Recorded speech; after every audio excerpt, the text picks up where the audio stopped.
Hello, traders. FX Pip Collector here. Today is Friday, February 9th, and I'm going to be analyzing the US dollar yen, starting on the monthly, working my way down to that 1 hour time frame for the full top down analysis.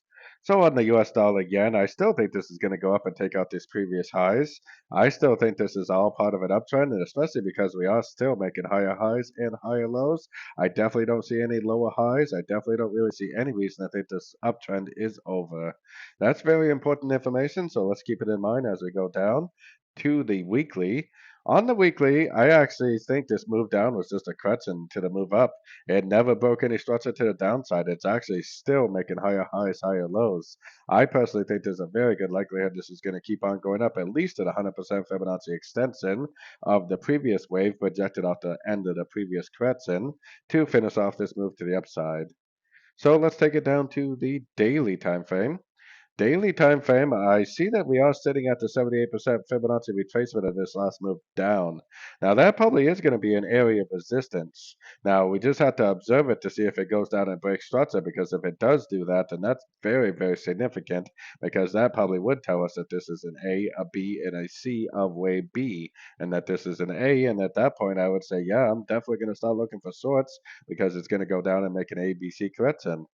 But I still think that is the least likely scenario. I think this Fibonacci may be an area of resistance, but it's probably just going to be another pullback, probably another higher low, and just keep on trending up.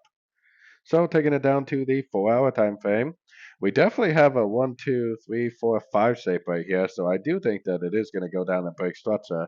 But just this structure break right here definitely is not going to turn me into a long-term seller.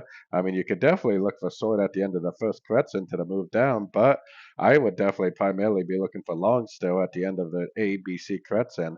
If I see three ways down, if I see impulsive up, then I definitely would continue to look for longs at the end of these pullbacks. Going down to the 1 hour time frame is where you can kind of see this a little clearly, a little more clear that is, as a 1, 2, 3, 4, 5.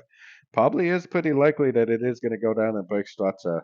Now, I'm definitely not going to go short, and even at the end of the wave B, I probably will not go short, but instead, I will wait patiently for the end of the three-way pattern to go long for the continuation of this uptrend. All the higher time frames to me are very, very bullish, which is why I definitely am going to continue to look for longs at the end of pullbacks. So don't forget to join my free Discord channel. The link for that is on the screen and in the description. Thanks and happy trading.